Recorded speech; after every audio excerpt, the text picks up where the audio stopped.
So hello guys, welcome back to my channel. And yes, I have once again with me the Dongfeng Forthing Friday electric vehicle. For the Eagle Eye viewers, as you all know, this is not the same car I've driven last December and it's a different spec now. The charging port is up front. Why do I have this Dongfeng Forthing Friday EV again? Well, it's because unexpectedly Dongfeng Motors Philippines, and thank you Miss Fatima, I competed once again at the Gymkhana Philippines, but this is the General Petroleum Gymkhana Practice 3 session. The last time was the Practice 2 last December.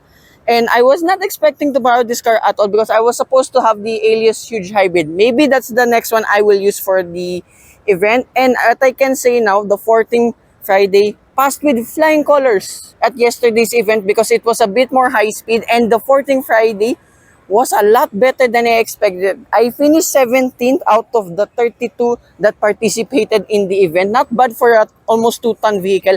If not mistaken, I was the second biggest but the heaviest one in class after a there was a very funny car that competed with us yesterday.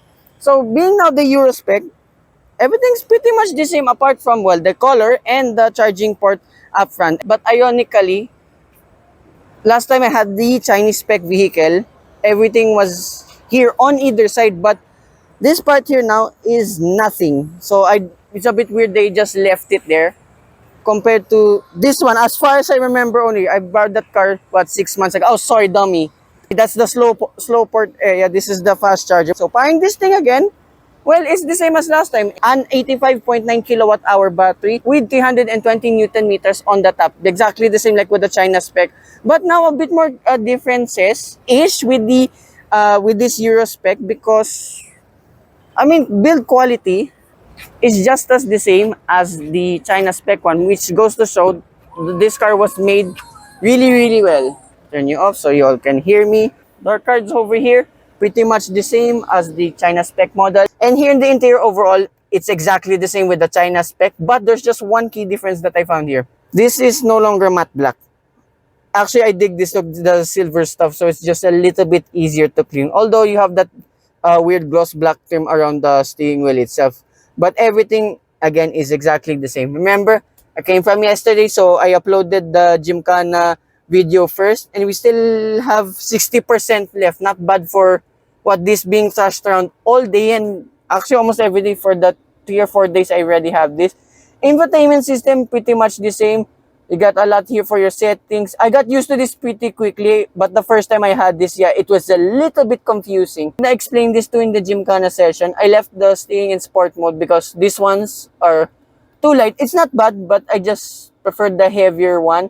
And brake mode, I left it at standard because I just wanted a little bit more travel than the sport. Sport is really good, but I just prefer the longer travel of the standard mode. Seats, driving assistance, lane departure, everything is complete with this Friday EV. And as mentioned, this has Carbit Neuralink. So check out my China spec review. I did the full tour of everything, even the infotainment system. But what's been retained for this year's spec, thank goodness, for the seats here, this still like mimics that of sport bucket seats, like that of German vehicles. You get seat ventilations and seat massagers.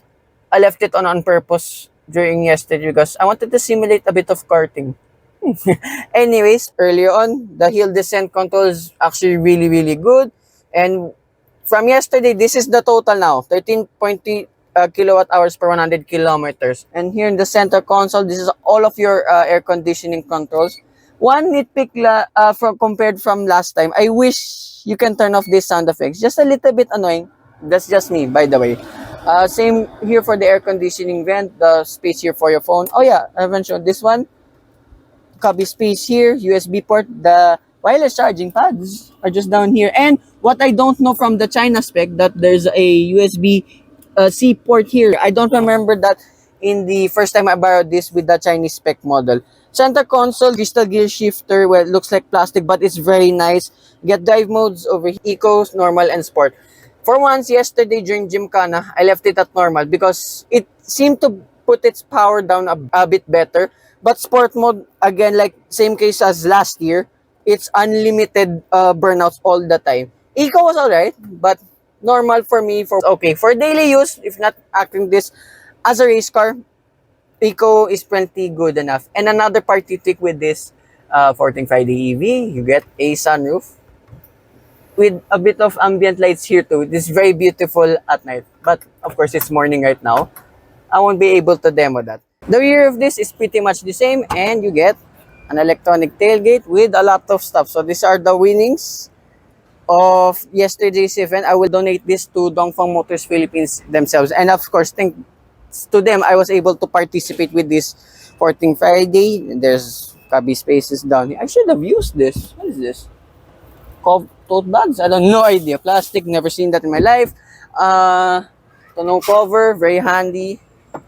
And then, of course, it will double once you fold all of the seats down. So, let's go back inside. This time, let's go to the rear. Right. Door card, pretty much the same. And once you sit in here, this is my driving position, by the way. There's a ton of space. So, behind both front seats, you get 2 map pockets and 2 3-kilogram hooks on either side. It's very surreal sitting behind one of these, as I said in my first review, because they literally look like sport seats. And what everyone commended, I let my new friends and some of my Gymkhana friends sit here in the back. Look at the space. I mean, I can't stretch my feet all the way forward, but that's still plenty good enough. And not even hitting the rear seat whatsoever. Despite the sunroof, I'm 5'4" by the way. Plenty good enough. I think even like 6-footers, 6'1", 6'2" will still be safe here in the back.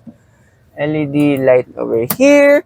Here in the middle, you get 2 air conditioning vents, a USB port, and a cubby space further down below. And being an electric vehicle, there's like a very small transmission tunnel, but it's not in the way that much. You can put your feet wherever you want. And seats here overall, again, all leather with the green stitching, yet again with a bit of carbon fiber wheels, same as the ones in front. And remember, the sunroof stretches all the way here. Again, it's very beautiful at night. Central armrest, you get 2 cup holders with flimsy grips on them. So that's a quick walkthrough of this Forthing Friday EV. Once again, let's go for a dive. So once again, driving the Forthing Friday EV. Sorry for the angles. I don't have my tripod, but at least there's a place here in front of the steering wheel. And funny enough, I said this too during the Gymkhana practice, there's even a slot here in front of the infotainment system. I even put my phone there for all of the POV recordings. I just remembered to take all of this tape out because, yeah, this is not my car. And as well, what's special with this Forthing Friday EV? Silencio. Absolute silence. Being an electric vehicle, you can literally go up to even to the speed limit if you want, very quietly. And if you want to make it act like a race car, yeah, you have to watch out for that. For first timers, even for beginners, you have to watch out for the insane amount of torque that this car has. So if you don't want the violent nature of the torque, I would say this was just normal mode. You can happily leave it in eco mode, where it's a little bit more pliant with the throttle response. I think assume with the brakes too, because the brakes of this is a very, very high bite. However, overall, the brakes itself is pretty strong, and not even full throttle yet. And we're already going up near the national speed limit. So the acceleration time of this, I remember it was around 8 seconds. It's really, really good, I have to say. And the regen is pretty good too. I finally was able to demo all of the one pedal driving and all that. And I would say the regen braking at the high mode was a little bit too intrusive, but it does work really well in EDSA, city driving, I must say. The middle, the standard mode is alright too, but I just leave it on low, where you just lift off the throttle and there's no regen braking happening. But it's still on once you tap the brakes, so you have to do it manually yourself, if that makes all sense. You can hear the energy recuperating into the batteries once you start braking. Yeah, it's quite a good crossover, EV crossover rather. And I would say too, for a race car, this is a very, very good shout.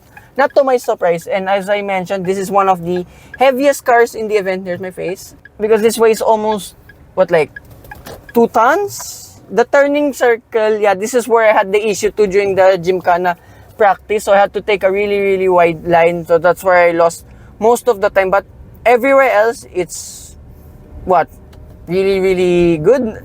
And yeah, I couldn't believe, as a crossover, as a race car, I mean, I know there's another 7-seater out there that that competes in Gymkhana, but this exceeded a lot of my expectations for what this is. An EV crossover, and we're the pioneers of this, EV class here at the Gymkhana Filipinas. This worked wonders for what this is. Brakes are pretty good. There's a bit of nosedive here and there, but it's not as bad as I expected. It feels like a normal car, like I say, a sedan with the body roll, the pitch, and all that. The handling of this is one of the biggest surprises, without a shout. That steering is light, even though this is the heaviest mode in sport mode, as I mentioned earlier. Yeah, it is really, really good. Sorry guys, I was not expecting to film this car whatsoever. And yeah, anyways, what is this as a daily for 2.5 million pesos, 2,580,000 pesos to be exact? This is pretty much worth every penny, and I would keep saying it. This is so far the best bang for the buck electric car you can buy today.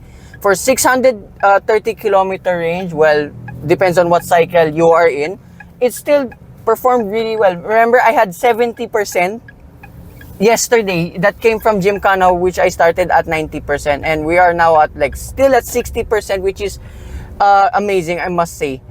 And yeah, that's a quick test drive again of this Forthing Friday EV. If you want a more detailed review of that, check it out at last year's video. That was my final car review of 2023. Check it out on my channel.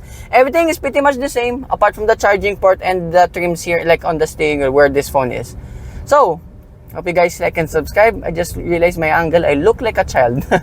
So hope you guys like and subscribe, and I will see you hopefully with more electric vehicles on my channel, and hopefully more Gymkhana videos too. Bye bye.